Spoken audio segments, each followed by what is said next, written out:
My assigned topic is Philippine dance, local traditions, and global trends. Dance as tradition and history. Dance is a powerful means to reach people's hearts. Martha Graham defines dance as the expression of one's nature, culture, and aspirations by rhythmic movements of the body. Homer asserts that dance is the most perfect of human enjoyments. Indeed, dancing is an artistic performance which is a natural expression of pleasure in life. Kung malungkot ka ba, gusto mo bang magsayaw? Siyempre. Dance is many things. It is poetry in motion or poetic movement. It is vocabulary and skill. Skill talaga, nag-aaral ka nito. Values, judgment, and perspectives. It is character and spirit. Body and soul. Sayaw lang ng sayaw, wala namang espiritu. Body and soul. Kailan magkasama yun? Dance entertains and communicates more eloquently than language or music. Hindi akong salita ng salita. But if you don't understand the language, wala din sa inyo yun. But with dance, hindi yung kailangan ng salita.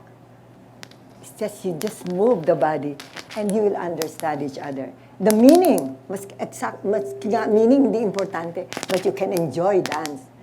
It's a beauty of the movement. Dance is a practice both cultural and aesthetic, regardless of form, style, or function. It is creative energy, a complex thing regarded as a representation or microcosm of culture.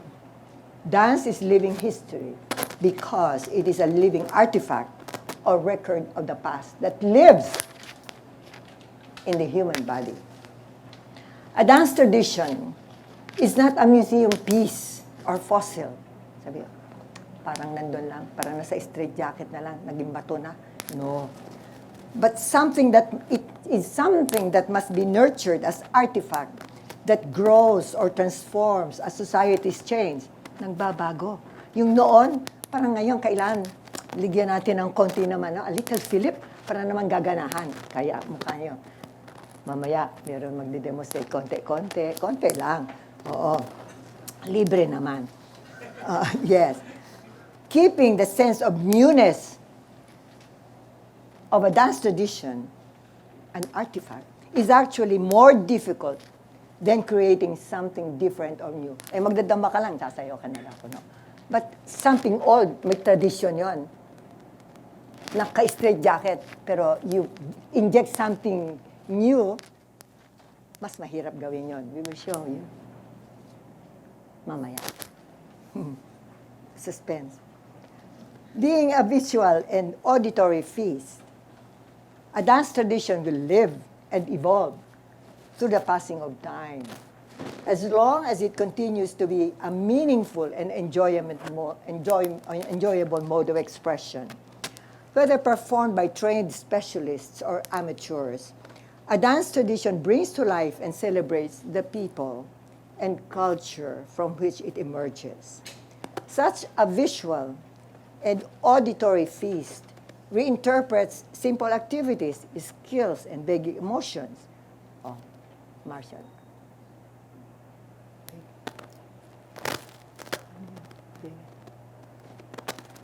Halaman sa dagat. Oh, ibon pala. Hindi yan ahas. Yung hangin. O yung waves. Many things. Ethnic identity and inter-ethnic relations and contacts with foreign cultures are perceived in the dance movements and music.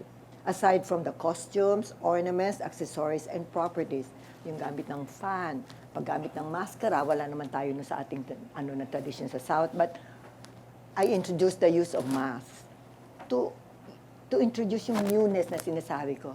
Element of change, something odd, pero something borrowed, sinama natin doon. So it knows that newness, parang bago siya sa paningin. And yet, if I move like this, without anything, kasi walang expression ng face ng nagpapangalay, ganito lang siya. Pero naglagay ako, halimbawa ng ganito, maiiba na siya din. I'm just doing this. You know? Parang naiiba na ang itsura niya. But just, I only added this simple mask. So, anyway, I will continue. It is a people's soul captured in motion. That is what dance is. Kung paano siya nagsasayaw, makikita nyo, ano ba siya? There's a sense, so much sense of modesty. Hindi sila naghahawakan. Kasi yun ang ano nila doon. According to their custom, hindi sila maghahawakan ng kamay. O kaya, no suggestive movements. Kasi hindi maganda sa kanila yon. Especially when you think about their religion. Formerly, wala pa sila sigurong gano'n na ano. Pero much later on, they became Muslims. And according to the tenets of Islam, siguro kailangan ng much degree of modesty. They should show that even in their dancing. So, walang hawakan ng kamay ang lalaki at babae. If you think they're touching each other, hindi. Sa ano lang ng view ninyo yun? Nag-cross ang kamay ng lalaki at babae, pero hindi sila nagdidikit. And even in a group song dance, they use a handkerchief, or a stick, or a piece of string to connect that line of male dancers with the line of female dancers. So, walang naghahawakan. Eh kung nag-move na sila, touch na ganyan, wala na tayong kasalanan dyan, okay? Nagkabanggaan ng ganyan, chance, okay? Dance tradition in the Philippines, historically and geographically, socially and culturally, the Philippines is firmly linked to the extensive neighborhood of Malay peoples in Asia. Their dance cultures are as varied as the physical environment and stages of social, political, and cultural development. Sa buong Asia, maski dito mismo sa atin, in the Philippines, meron nakatira sa kabundukan, may nakatira sa kapatagan, may nakatira sa malapit sa dagat. And it so happens, sila water culture, pinanggalingan ng sayo na pangalay. Philippine dance is as varied, being a fraction of the mosaic of Asian dance history covering more than 2 millennia. Sa India, more than 2,000 years of dance history. Kaya meron sila they really have a method of instruction to preserve their dance, their classical forms, their old dance traditions. Sa atin, wala pa nga. Like sa Pangalay, ito na nga. I developed this simple handbook for dance instruction in the Pangalay tradition. Philippine dance is as varied.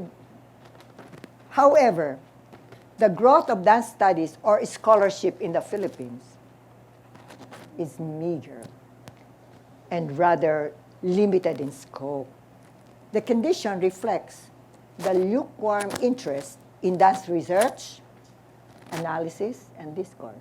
Hindi tayo mahilig mag-discuss ng ganyan. Ayaw natin mag-isip masyadong malalim. Parang masisira ang ulo, mas mabuti pa, text ako. This state of affairs is ironic, considering that potential topics for exploration are quite varied in range as to form, style, or genre, time or period, and geographical source. Ang dami mula sa kabundukan, sa kapatagan, hanggang sa tabi ng dagat. Napakaraming pwede natin pag-aralan. Pwede natin i-research, pwede natin isulat, hindi ba rin sa sayaw-sayaw. Okay.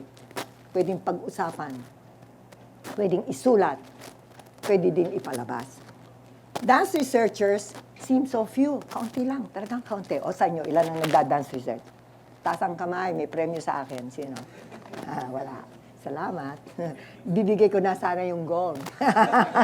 Wow.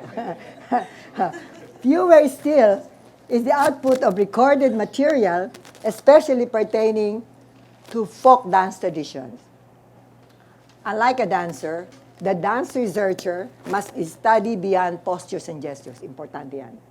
I always tell those who care to listen, one who wants to embark on dance research should be able to use his or her body. You have to learn the dance. Hindi yun, nadinig mo lang, dinescribe sa'yo, and then you will write about this. I don't think that is good enough. Kasi it is different when you know the dance. Akala mo, nandun ang ano ko. Pero pala, nandun ang weight ko sa kabila. Natutukod lang ito. See? You have to feel the vocabulary with your own body. Dance research requires many hours or even years of study, and it happened to me. Before this came out, this little book, siyempre may libro ako yung Pangalay Traditional Dances and Related Folk Artistic Expressions. It came out in 1983, best art book for that year, published by Philippine Arts Foundation. But it took me 13 years to write that book, 13 years of my life. Now we got this. From 1977, when I started with the methodology, developing the methodology for teaching Pangalay, at PETA, start ako doon, saka sa mga iba-ibang lectures in different parts of the country and even abroad. 1977 up to the time we launched this last week. What year is this? 2019? That is 42 years. 42 years of my life. And you say, this is a small book. You have to read it and find out for yourself. Ito yung supplement dito. Hindi ito passing fancy. I have this, these are my silhouettes when I was younger. Nandun yan sa libro ko na Pangalay, pero hindi ganito ang salansan. That identified ko na there are only 7 basic positions of the arms. Yan. Ito. Diyan. Sa likod. Ito. Tapos na. Basta 7 lang siya. Hindi ko na-discuss yan. Bili kayo ng libro ko. Okay. So, an excellent researcher is one who studies dance from the viewpoints of aesthetics, function, saan ba ginagamit yan? Para saan ritual ba yan? O ano, pag may wedding ba? O ano, papakita ba na parang nag-aaway sila? Something like that. So, aesthetics, function, and history. Not so much sabi, ano ba pinagmulan? Parang in cultural anthropology, hindi na yun, Karen Nagamina, origin searching, hindi na yun. Hindi na uso yun sa cultural anthropology. Mahirap yan. Origin searching, hanggang panahon ni Methuselah, tagal yan. Then, the researcher must be able enough to write about his findings. Kung ganito lang, sabi, nag-research ako, o ano ngayon? You can tell everybody, you can tell the world, nag-research ka na, o nasa na resulta kaya? So we have it. And then you analyze that. Hindi basta nangyari ganyan, sinulat mo. Where's the beginning? Where's the ending? That's why we always hark back to tradition. Because the past is always our point of reference. Yeah, whatever subject, sa science ka, sa mathematics, o anuman, literature, always, you look back to the past because that is the point of reference. Kung hindi, how can you say, I'm doing something new? Wow, sandaang taon na ginagawa na yun sa ganun lugar. See? So it's dangerous. You have to study history also. Perhaps, it is timely to mention that state universities, whose charters specify giving emphasis to the study of Filipino art and culture, have been remiss, napapabayaan nila, nakakaligtaan o baka walang pera dyan. Remiss in the implementation of academic research and publication programs, particularly in the field of dance. Let it be said, likewise, that dance education in all school levels is neglected. Ano masasalamat natin sa ng DEX? 20 minutes? Ano matututunan ng bata sa 20 minutes? Kumukurap-kurap pala yung teacher na yun. At saka yung bata naman, lumingon-lingon. Natapos na yung 20 minutes. Ano? Ang tagal ng katawan. Matagal hasain ito. Kaya nga, balik ako sa Pangalay. Or any dance, for that matter, maski anong form. Yung katawan, because this is the instrument. Di ka mukha na, violin, piano. Pag nasira yung violin, bili ka ng panibago. If you have more money, bili ka ng better kind of violin. Pero dito yung katawan ng dancer. So, napaka-importante din, nurturing of the... But we really neglect the teaching of dance. Mabuti pa nga sports. Pero we are lumped with sports, hindi ito sport . Dance is an art form. Kaya nga, nakakalungkot. We just lump dance sa sports. Sports, ano ba yan? Aping-api. Yes, aping-api. Ha? Oh, kayo nagsasayaw-sayaw kayo dyan ng hip-hop. Oh, you must feel api kung, anyway. So, it's really neglected. To such an extent that majority of Filipinos, kasama kayo dyan, majority of Filipinos, particularly those reared and educated in urban areas, have superficial or frivolous understanding and appreciation of traditional dances, both as an art form, as a rich source of ethno-historical information. Yun pala. Akala nyo, singkil. Hindi ba royal dance yan? You see, tingnan nyo. It's a misnomer. I don't like to go into that. Pero the singkil that you see today belongs to all Filipinos. Hindi na sabihin mo, dun yan, sa Mindanao, o sa Moro yan. Today, what you see, it belongs to all of us. Kasi pag nakita mo yun, maski sa Philippines yan. Hindi sabihin na sa Maranao yan, no more. Kasi choreography na yun talaga dito. Kasi yung singkil na nandun sa research ni first national artist in dance, ni Mrs. Aquino, sayaw lang yun ng pesan. Isang lalaki sa babae, of course, the honor, of course, nandun.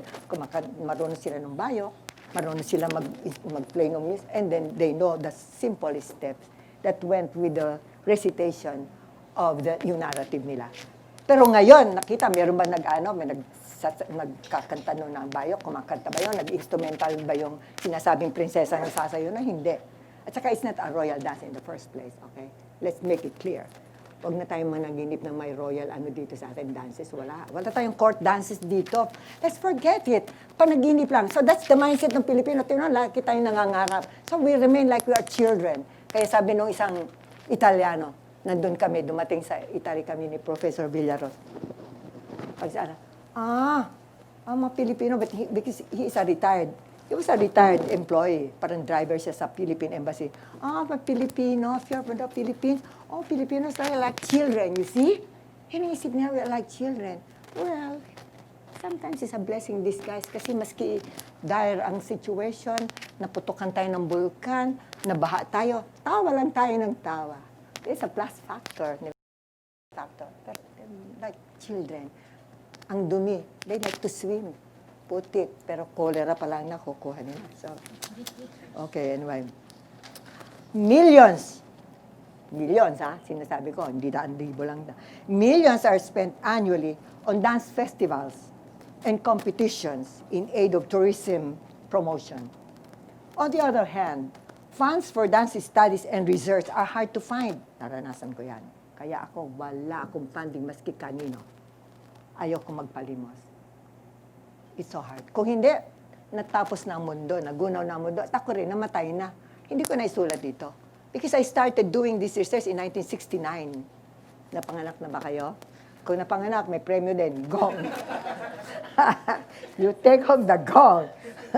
At your own peril, habulin kayo ng may-ari. On the other, ayan. Frankly, the effort exerted to preserve, teach, and develop traditional dance forms recognized to have a strong technique has remained superficial. Wala akong alam. Whereas in other parts of Asia, the classical dance traditions are taught assiduously as academic and theatrical disciplines. Okay, magsapol makipag-usap sa isang Indian tungkol sa kanyang kultura. Mahaba ang araw.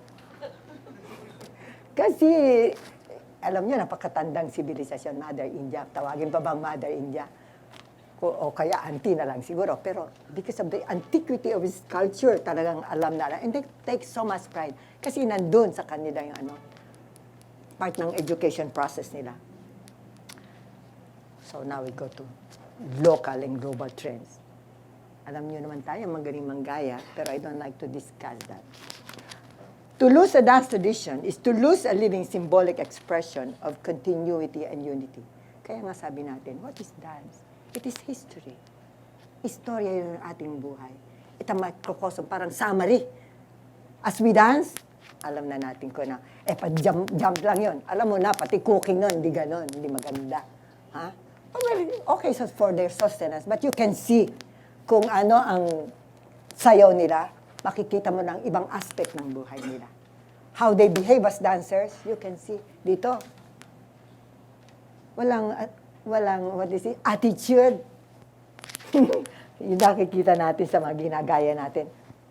At mababali na ang katawan. Kung mabalian ka ba, matigas ang ulo nyo, sinasabi, I always remind them, hindi yun ang pose yun nakaganito, kasi tinatago ito ng babae. Itinatago itong part na ito, ako walang itatago. So, but anyway, ganon. So, yung sense of modesty all the time. And what did they use this? Ha? Kung nakaganito, kailangan ko ito. Because, yung sense of modesty, kailangan matago ang crotch ko. Pero kung nakapatad yung, it's okay. Hindi kailangan ito. Yung napakamalaking pagkakamali, nakikita ko sa ibang grupo, nasa postcard pa nga eh. Nakatapis na, pero pag ganito, hindi na kailangan yung nakatapis. Huwag na kayo magkagasta ng extra. Those who are into that, nandyan. Sabi sa akin, nandito yung mga members ng dance group. Iwasan na nyo kung sayaw lang sa tabi ng dagat o tabi ng ilog, hindi naman kasalan or something.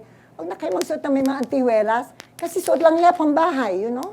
And you can present that sa stage. Don't rob it of its charm. Ganun lang siya in the field. Nakasambra, kasi nandun, nagpipiktik sila, parang lang, kumbaga sa atin, nakaduster. And nasumpungan, merong kapirasong kahoy, merong kawayan, sayaw na sila. Moonlight, ang ganda. So, you can do the same thing on stage. You don't have to be virtuosic in every sense of the word when you present our dances kasi hindi naman makatotohanan. Ha? Maraming patong ng banga. Mabali pa leg nyo. Huwag kayong pumayag. Kasi isang banga lang, mabigat na. I'm telling you, wala pang tubig. Wala pang laman na asin. Wala pang bigas. Ang bigat to isang banga. You know the banga? It's not made of plastic in the field. Banga nila, ginamit yung putik sa kanilang kapaligiran doon. So wag ganon. Just ibalik nyo, please. May sinabihan ako sa isang dance group sila sa Amerika. Sorpresahin nyo yung audience nyo. Tanggalin nyo yung mga nakadikit pang 4 na banga dyan. Ibalik nyo na lang sa isang banga. At ano lang naman yun, ano bang material yun, magaan. So it's so easy for the dancer. Don't make it too difficult for the dancer. So, whether our dances are solemn or exuberant, simple or complex, we materialize in dance as a graceful people with a penchant for refinement. Pag tinignan niyo yung mga sayaw natin, wag na lang nagagaganyan. Kasi parang wala sense of modesty, naglililiyad na ganyan. Mapansin sa'yo, nasa stage ka naman. Wag niyong pahirapan ng torso ninyo, ang katawan ninyo. Because it can injure you, I'm telling you. Ha? Hindi kayo sisingin na ngayon kasi bata pa. Pag tanda-tanda niyo, siguro nga, totoo yung sinabi ni Ma'am Ligaya, ngayon ang rayuma ko dito. Kasi hindi niyo nalaman, nasakta na pala yung mga buto-buto ninyo dyan. Sa pagtanda-tanda ninyo, kain pa kayo ng baboy o kung ano man, puro taba o uric acid. Ayan, lumala. Okay. So, discovering Filipino identity through dance defines the Philippines as a nation with a distinct heritage, meritorious, and noble as any other nation. So, tigilan natin ng panggagaya. Bahala sila sa pinaggagawa na gawin natin ang tama para sa ating kultura. Globalization and the fragmentation of traditional cultures, including dance migration, across national, regional, and international boundaries, bring about more sweeping changes in the global dance market. In this regard, it is noteworthy to mention the Philippine Cultural Night, or PCN, a dance theater form made popular since the 1960s by Filipino students on dozens of college and university campuses throughout the United States and Canada. Anchored on a timeless past, the PCN serves as a substitute that shows imported Philippine folkloric forms in music, dance, and costumes, halo-halo. Reinterpreted by US-based students, these were juxtaposed with US-based scenarios and theatrical narratives or skits. Though endlessly staged and restaged annually, every year they get funding for this, the PCN presentations serves as a temporary fix, never complete or completely satisfying. Yung mga Pilipino, ay, ito, from the motherland, ganito. Maski halo-halo siya. At hindi naman talaga malinaw kung ano ba yun. Fully realized as a genre in the early 1980s, the PCN plays a role in the development of diasporic identification. Yung pagka-Pilipino, yung pagka-Ilocano ko, o pagka-Bicolano ko, ha? O yan, ano nila. So, there are a lot of associations yan. Kahit anong tang, meron sila, a babel of tongues, meron silang mga kani-kanyang organizations. And fortunately, they get funds for this. Very generous naman ang United States, ang Canada, to soothe, para nauulukan din naman yung mga, pero, okay, para hindi kayo maging mga rebelde dyan, or something, pero para kayo nasa, nasa circuit nila talaga, binibigyan kayo. So you can enjoy yourself as pag yung Ilocano nyo, o pag yung Tagalog nyo, or whatever, marami. They give funds to these associations. And those who are school-based, magpa-participate sa ganito. No problem about the funds. Okay. Fully realized as a genre in the 1980s, okay, much like the concern of similar groups from various nationalities, yun sinabi ko na. The inventive performances illustrate the suitability of fusing disparate elements that allow the Filipino-American organizers, participants, and audiences to discern their ethnicity on stage. Parang it's a unifying force also. Kasi, we belong to, doon ka pala, o kabalen, ganyan, etc. As well as learn the only history available generally about the Philippines as a Western colonies. Similar performances elsewhere in the world, where dance is an important element, have elicited very critical responses or commentaries by academic scholars in the fields of dance research, ethnomusicology, and performances. Kasi nga sabi ko, halo-halo parang kalamay. Okay? Kaya, inaano nila. So, tinitorpedo din nila, ano ito? Wala tayong magagawa, napakalayo nila sa motherland. Ang tagal, pakarating ka lang sa California, ilang oras, pagod ka, tagal pa dito sa immigration, etc., etc. So, mahirap talaga. At least, let's give it to them. They try. Hopefully, dance activity will continue in the traditional dance idiom, whereby attention is focused upon dance not only as a product. Gusto natin sayaw na sayaw, sayaw. Pero hindi natin intinaka, walang soul Sayaw lang, sayaw. Nakangiti. Sa laging sasabihin ng teacher, umiti kayo, kaya kami sayaw kami ng folk dance. Pero I learned much later, nag-research na ako, wala pala, tsaka walang attitude. Wala lang. Nagko-concentrate sa Pangalay. Talk about Pangalay. Nandito lang sa sarili niya. Humihigop siya ng energy sa mga nanonood. Hindi siya nagbabato ng energy. But it uses so much energy actually because you have to concentrate when you dance Pangalay. For performance, yun ang atin lang isip, ang sayaw. Product. Performance, entertainment. Entertain ko kayo. Hindi yun ang purpose ko today. I like to talk with you and ganito. If you are bored, I'm sorry. Mamaya, happy na kayo. Kasi may tutugtog niyang agong. Because I'm not given it away. Walang nakakuha. Nobody's qualified. Descriptive accuracy. Ito kayo, yun sa dance na naman. I'm calling your attention. Descriptive accuracy should be given emphasis in the preparation of program notes. Maria Clara dance. Ano nga ba yun? Simply because nakasuot ng Maria Clara. Hindi ba, ano kaya yung polka ba? Mazurka? What? Ano sinasayaw niya? Simply because nakasuot ng Maria Clara na costume. At tapos yung costume naman na napakakambang. Ganon ka, ang hirap ng mga, yun, mga ritaso ng mga senyora na kinukuha na. But it will show you yung creativity ng ating mga ninuno, mga babae. Yung ritaso, mahal ang tela ng araw, makakala niyo. Kaya nga, yung ritaso, iniipon nila yon, and yung sa innate creativity nila, nid-join nila. Kaya nga ang ating idea ng Maria Clara, yung parang umbrella cut, pinagdoktong-doktong. Kamukha nung sinusutin ng gumagapas ng palay, ang ganda. When I was a young girl, 1948, 49, 50s, ganun pa nakikita ko kasi marami pang bukid sa Marikina. Ang gaganda ng suot nila sa malayo. Kasi tagpi-tagpi yun ng mga cloth. Hindi yung pinagtakip kasi may butas, no. Pinagdoktong-doktor nila yung mga babae, yung mga manggagapas, yung mga manananim. Ang ganda nila tignan. Pinagdoktong-doktor na. Ganon din sa ano ng Maria Clara. So, Maria Clara dance, wake up, ha? Tignan ninyo talaga, ano ba talaga yung sinasayaw nila na yun? No? Alcampor o naka-Maria Clara yun. Is that a Maria Clara dance? Alcampor siya, okay. So, what is a royal dance? Sabi doon sa souvenir program, royal dance, wag naman yung iligaw lalo na kung foreigner. At saka sarili nyo, don't delude yourselves. We don't have such a classification in the Philippines. Tigilan nyo yan. It's an anachronism. Wag na tayong managinip. Up to now, nananaginip tayo. Pag naalis natin, pagkamapanaginipin natin, we come down to earth, mababagong takbo ng buhay natin at ng ating nation. Okay? Ano ang Muslim dance? Meron ba Christian dance? O Protestant dance? Tell me. So please lang. Nakikiusap ako, naninikluhod ako. Pero hindi ngayon, masakit ang aking injury. How about a moratorium on the indiscriminate exploitation of dance during festivals for tourist promotion? Sobra na. Tama na. Ha? Ang dami ng ginagasta dyan.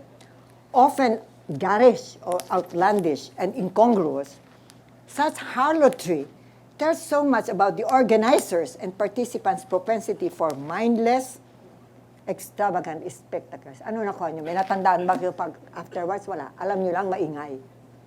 Tapos na. Ako wala ako natatandaan talaga. I couldn't care less. I see it on TV. I say, you act for ano, I couldn't care less. Wala akong matatandaan dyan. Kasi alam ko lang, magulo. An example is the ati-atihan. Bastardized and reduced to a noise-making adjunct to various celebrations. Taken out of context, it has lost so much meaning, like other similar street theater types of socio-religious activities. Wala nang ibig sabihin. Kaya nga, natutuwa ako, during the book launching, the former chancellor of the Mindanao State University unit in Bongao, Tawi-Tawi, by the way, 50 years old ngayon yung unit doon, ha? Just imagine, 50 years ngayon taon. And I was one of the pioneers there. I started my research in 1969. Huwag na kayo magkwenta ngayon, this is a mathematics class. Anong sinabi niya daw doon sa ano? Because now, nanganak yung trabaho ko doon. Every municipality, meron na silang group sa Pangalay. Noon, hindi na pinapansin. Ano yung tinuturo nila nung time na yun, nung napunta ko doon? Nung makita ko 1969 yung sayaw? Hula. Hula. Hula-hula. Hula ko, hindi dapat yung tinuturo nila. Hula ko lang. O kaya, anong hula nyo? Same as hula ko, hindi dapat. Di ba? Because they have this beautiful dance. And you will see, maski mamaya parang simple-simple yung papakita namin, you will see what I mean. So sinabi daw niya, sa mga coordinators, oy, hindi ito ati-atihan, ha? Sabi naman niya. So, in the last, ito third year na, noon, parang 3 years ago, nakumbida yung aming managing director, si Ms. Matila, to be one of the members of the Board of Judges. Or kung naging chairman ka ba? Wow. So anyway, sinabi niya, saka yung meron siyang documentary about this, sinesermonan sila sa documentary, right there, nandun ako sa kanila. Huwag naman kayo mukhang candy wrappers. Ang yung mga sinusuot nyo, ganyan. Hindi, kasi you have your own tradition of colors. You stick to your tradition of colors. Very dignified ang tingin. Maganda talaga. Tapos suot nyo, ganyan. Tapos makislap ang cloth. Ano, gusto nyo nalilitsyon? Ang init dito sa inyo. Ang kislap na sinusuot nyo. Ay, ang mga nakita ko while I was doing my research, yung mga antique na costumes, all in pure cotton. Ha? The finest cotton that they can find. O kaya cheesecloth. Yun ang, it's, sensible. Pero ngayon, ginagaya nila kasi dito sa mga base dito na mga, may perang pambili ng mahal na tela. So, sinususot nila mga binibiling tela, makikislap. Nakaka-consummating nan talaga. Alangan na alangan. Kaya sabi ko, para silang candy wrappers. Which is, siguro, totoo din. Within bounds, Filipino audiences directly or indirectly participate in the transformative process that occurs in the performance of a dance. Likewise, the dancers themselves. This happens everywhere. Ito mga dancers. Sana hindi kayo guilty ng ganyan kasi kung may pera ang group, hindi kayo maglalagay mga antihuelas, mga dekorasyon doon sa costume. Pero kung walang pera ang grupo, it is parang sila, they are tasked to do it. Sila nagde-decorate. They overdo each other. Lahat ng pwedeng makuhang poryada na accessories, itatahi dyan. Lahat ng klaseng botones. Nakakainis talaga. Hanggang mabigat na sa mga plastic na kung ano kinabit. So sabi ko nga doon sa group, yung nakikinig, at saka lalo na kung foreign-based, you can recycle those costumes. Kayo din, na nandito mga nagsasayaw. Kahit na anong papasayawin na anak nyo, o kung magkaapo na kayo, o kayo mismo. Tumanggi kayo ng gano'n ang isusuot nyo. Kasi hindi naman totoo yun. Ha? Tumanggi kayo kung... Sabi ko, i-recycle nyo yung mga lumang costume na tanggalin nyo lang ang borlolo. And you look okay. You will look okay. Tingnan nyo yung mga lumang mga costume. Hindi naman gano'n. Huwag kayong magkagasta. It is useless expense. Yung hindi kailangan. You will look as good. And you will have the charm. Yung charm ng sayaw, hindi nawawala. Kasi hindi totoo yun. Kahalata ng iba, it is fake. It is so fake. Alam na din ng mga foreign audiences yan. Nanonood ng palabas natin. Na we just keep repeating the same thing. Gaya-gaya tayo. In our own ways. Hindi tayo nanggagaya sa pero among ourselves, gaya-gaya tayo ng mali. Kasi hindi natin alam. Nobody tells us frankly, wag natin ito ipagpatuloy. Itong mga kahibangan. Ito kahibangan talaga Sabi, royal, ano ba ito? Sino bang prinsesa dyan? Ano ba? Ilan ba dito naging kaharian? Dalawa lang alam ko, Sulu Sultanate at Maguindanao Sultanate, wala nang iba. And doon ako nagre-research, nakita ko ang mga lumang ginagamit nila sa performance nila, yung mga lumang instrumento, etc., etc. But if you want to use synthesizer, mas mura naman, okay lang, kasi gusto nyo nyan change. Pero, depende din kung ano ang production nyo. It's okay, sa akin. You can, but the dance itself, yun ang gusto natin bubuhayin. But we will show you, binubuhay namin sa aming grupo, that we use different props, kaya para we inject newness to it, parang panibagong timpla. Okay. So, what do I say? Lahat kayo. Train first your memory before the imagination. Then you can improvise. I-memorize nyo muna yung root movements. Dapat alam nyo talaga, anong posture?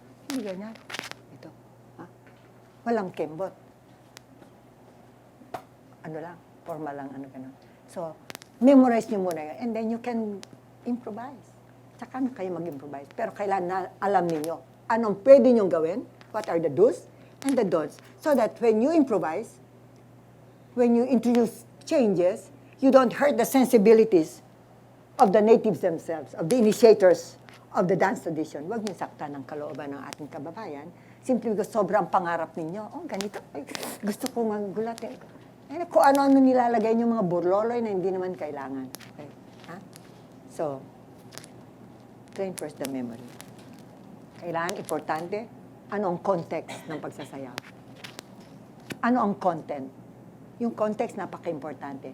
Parang yun out of context kung gano'n ang gagawin yung mga gayak nila.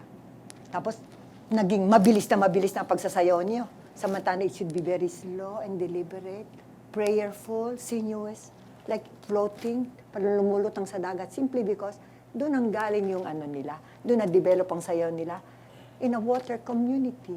Kaya nga, yung isang dancer ko, nandun sila sa, ano yung TV program na yun ngayon? Sa Sahaya. Okay.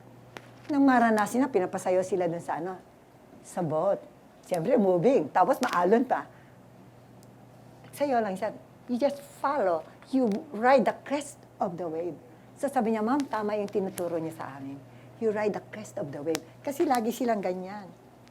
Parang ganyan, lagi. The technique nandito. Kaya kung magsayaw, parang nakalutang. Because that's how you keep balance on a moving boat. You have to, as if you become part of the wave. You ride the crest of the wave. Kaya sabi niya, ma'am, kaya siya, okay siya. Hindi ka, di tumalbog ka sa dagat kasi pinapatigas mo. It's just like yung conductor ng bus, nakita nyo? Nakaganyan siya, para hindi siya matutumba dun sa kasi kumikilos yung sasakyan. The same, when you dance on a moving boat, you have to feel yung ganon. Yung movement ng tubig. So, you can, if you understand very well the tradition, you can borrow from somewhere. You can adapt. Mag-adapt ka. May nakita kang tila kakaiba ng kaunti. Adapt mo. Nag-adapt ako ng ganito. Yan. You can plagiarize. Why not? May script. Nag-plagiarize ka. Okay lang. But use your own vocabulary, movement vocabulary. You can appropriate, you can transform. Everybody's appropriating every day. For new purposes. Okay lang yan. Kasi we use different types of music. We use Western classical music. The music of Yo-Yo Villame, I'm so in love with him. Not him. The music, I love them. Wala na si Yo-Yo Villame, namatay na. Okay. A case study, the Pangalay or Igal tradition and transformation. Like any other art form, dance is a child of the period of culture that produces it. Once a dance form or tradition is lost, it is impossible to dance it as the native initiators. Kasi wala yung soul, wala yung espiritu, hindi natin alam ang context. Anong purpose? Because it is impossible to live and feel as they did. The imitation or recreated dance is similar in form. Nakikita nyo, kasi sinasayo ng katawan. But devoid of real meaning or soul. Without a soul, wala yung espiritu. Kasi hindi nyo naintindihan talaga eh. So, if it's a solemn dance, hindi mo alam na solemn pala yun kung ano pinagagagawa mo dyan. So, wala yung soul niya. So, you really have to understand. Kaya sabi ko, history na naman, balik kayo. The revival of the external form of a dance should powerfully express the inner feelings or sentiment in an earlier age or period. Yung period na kung kailan sinayaw yung, Maria Clara dance, tapos nagagaganyan ka, nagaganyan. Wala yun, sentiment. Supposed to be Maria Clara, ano ba parang time ni Rizal yun, mahinid. So, hindi ganyan ang pagsasayaw. Parang naging magaslaw na. So, you have to express yung sentiment of the period para ma-capture mo yung soul. A similarity of ideals or inner purpose preserves this spiritual connection, which is the soul in dance. Yun ang spark or thrill. Pag nilinis dito, parang gusto mo, parang you like to, parang nararamdaman mo, merong parang common nagkakaroon ka na attachment kasi nararamdaman mo. Yung parang there is sincerity in the performance of the dance. Kung nakaka-thrill ka, it excites you. Art for art's sake or the neglect of inner meanings is the vain squandering of artistic power asserted by Vasily Kandinsky, author of Concerning the Spiritual in Art. A dancer in the Pangalay or Igal tradition who can freely express feelings has the emotional power to communicate the soul or spiritual dimension of the dance tradition. Pangalay or Igal is the ancient dance tradition of the Sulu archipelago. In Sanskrit, Pangalay is temple of dance, or gift, or offering. Pangalay integrates body and soul. It is for everyone in the community. Bata ka ba? Bagong silang ka pa, ilang buwan ka pa lang. Kasi communal eh. Matanda ka ba? Lalaki ka ba? Babae ka ba? Payat ka ba? Mataba ka ba? It is for everyone. Okay, kayo. You can participate. You can dance. It can be danced in any available space. Kahit saan, kaya nga kami. Maski sa basketball court, hindi namin kailangan ng special stage. O dito nga, maski wala yung banig yan, sasayaw ito mga ito eh. Pag pinasayaw ko ito, sasayaw ito.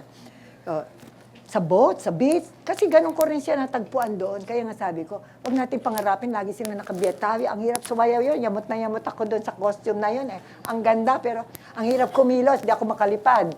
Kung ibon ang inaano ko, baka mapunit. You know? Tapos, ang init. I don't like it. Tapos, ang lalim. Lalagyan pa ng panyo para hindi modesty. Ito ang sarap.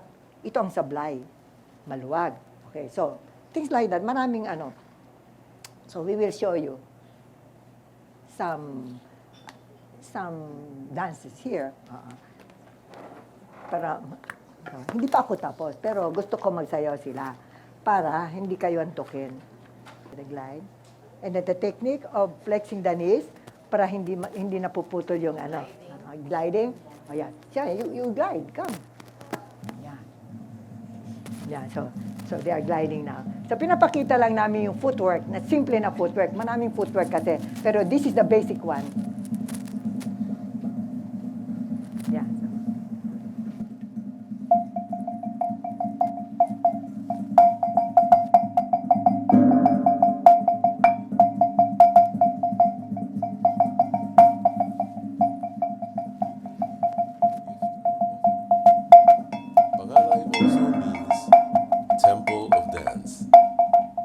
Pangalay antedates Islam and Christianity in the Philippines.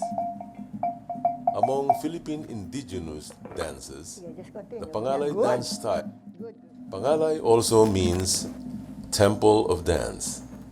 Pangalay antedates Islam and Christianity in the Philippines. Among Philippine indigenous dances, the Pangalay dance style has the richest movement vocabulary. It is the closest to a classical form. Pangalay is a living link to the traditional dance cultures of Asia, with closest affinity to the Indian, Javanese, Thai, Burmese, and Cambodian styles of classical dancing. A living artifact, such as the Pangalay, must be danced constantly or else it dies. The beauty of the Pangalay dance style is that it can be danced to any type of music, Asian as well as Western. The Pangalay can be danced by anyone and everyone in the community, regardless of age and status. It can be danced in any space, be it on a boat, on a house porch, or on the beach. Pangalay is basically pure dancing. A sense of anti-linear time pervades the slow, refined, meditative, elegant, and almost hypnotic movements. The continuously flowing or seamless unfolding movement from a central core is consistent with a pre-modern mode or Eastern sense of multi-level or anti-linear time that has no definite beginning or ending. This is opposed to the Western concept of time or the metempsychosic scale. The dancer's serious face with downcast eyes creates a mask-like expression, matched by a countenance generally refined, dignified but without stiffness. The dancer's torso is slightly bent forward, a stance seen in Asian dance forms. A necessary hip and torso movement is taboo. The knees are slightly bent or flexed. Male dancers also splay their knees. Performers achieve the illusion of lightness by the very subtle springing motion from the knees. Feeling is conveyed chiefly through the arms and hands. Fingers are customarily held stiffly together and curled back towards the dancer's wrists with controlled energy, thumbs apart and thrust outward. Fingers may flick, flip, or flutter. The jangay or metal claws amplify eloquent hand movements. Shifting arm positions to assume new postures or gestures is accomplished by turning the hands from the wrists with one outward-inward movement, or two outward-inward motions, or inward-inward motions. Postures and gestures suggest emotional metaphors and symbols that offer a broad range of expression. For instance, outstretched palms and arms can stand for salutation, welcome, or joy, or as a symbol of things in nature, such as a palm leaf, flowers, sea waves, the wind,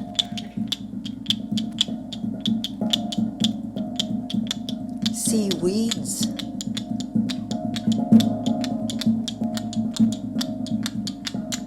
a bird,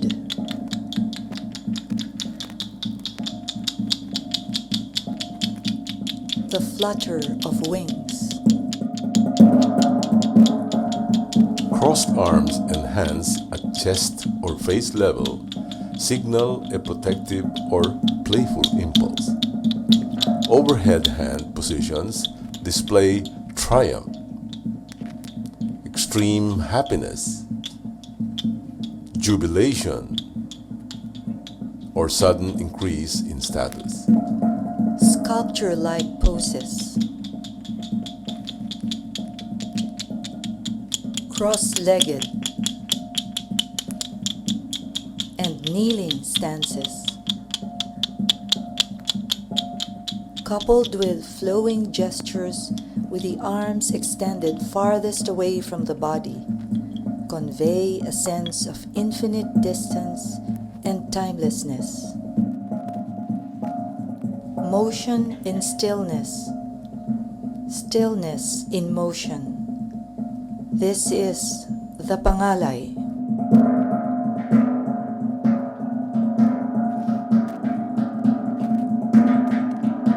The Pangalay dance style of the Philippines.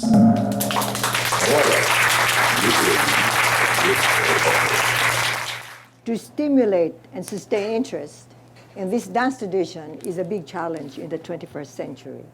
Dancers who informally transmit the movement vocabulary, techniques, and aesthetics of Pangalay are a vanishing breed. When they die, the Pangalay tradition dies with them. Modern inventions cannot duplicate the fluid beauty of form, subtlety of nuance, or the profound and abstract quality of feeling inherent in Pangalay. After a considerable lapse of time, the Pangalay or Eagle legacy could slip into oblivion. Makakalimutan na. Makakalimutan. Then, it would be hard to revive and reconstruct such an important ephemeral artifact. Isipin nyo, wala pa dito ang Islam. Wala pang Christianity. Nariyan na ang Pangalay. So you can guess the antiquity of this. It shows the Hindu underpinnings in Sulu culture. Our very culture. So nakita ninyo, hindi natin kailangang magpakita ng isang bungo para sabihan tanda na ng ating kultura. Hindi natin kailangan namin nagsulat o isang ngipin o isang kapirasong ng pana para sabihin ang tanda na to. Hindi natin kailangan magpa-carbon dating. Hindi kailangan ipa-carbon dating ko kayo. Payag kayo, tega nyo, padala ko doon. Sige. O yung puko.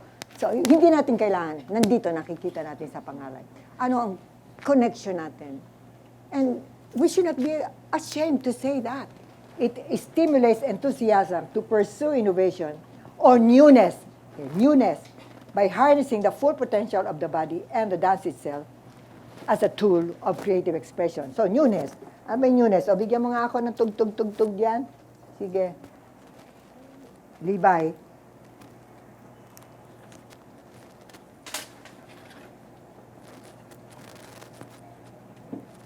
Meron ba tayong music doon, Net? Meron bang music doon? Sige. Agong lang. Sige. Nakita niya. So. Tingnan, basic lang ito.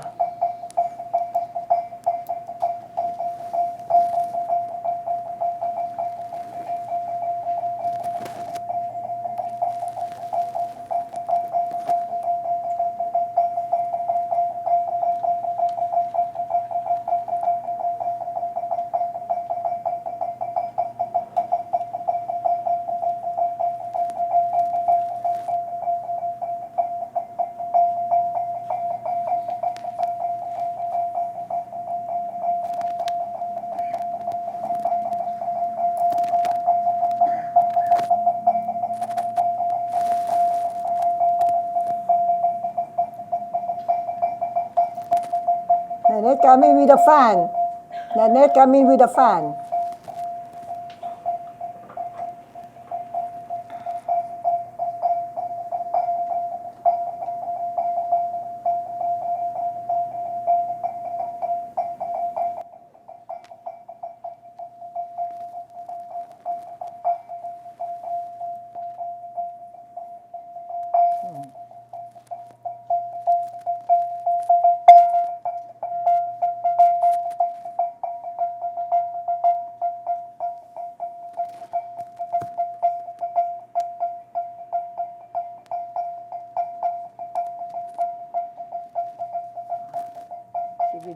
puppet, and there's the mask at the back. Sometimes you put it here, you put it here, put it here, to delineate several characters all at the same time by one person. Okay, that's it. Thank you. Thank you.